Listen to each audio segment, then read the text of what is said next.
सर्वात पहिलं स्थान भगवंताला न देता चालेल, पण सर्वात पहिलं स्थान आपल्या आई वडिलांना आपण दिलं पाहिजे. हेच आपण रोज केलं नाही. रोज मंदिरात केलं तरी चालेल नाही, तुम्ही रोज सोमवारी मंदिरात गेलं तरी चालेल.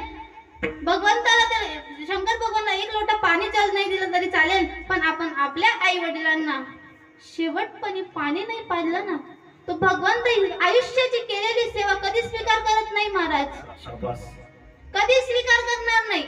म्हणून भगवंताला पाणी नाही दिलं चालेल, पण शेवटपणी आपल्या आई वडिलांना पाणी आपणच दिलं पाहिजे. बरोबर की नाही? दिलंच पाहिजे. आणि जे मुलं आपल्या आई वडिलांना शेवटपणी पाणी पाजत नसतील, शेवट आई वडिलांचे हाल करत असतील, 100% त्यांचे सुद्धा तेच हाल भगवंत शेवट करत असतो. तेच हाल भगवंत त्यांचे शेवट करत असतो. केले कर्म झाले त्याची भोग आले.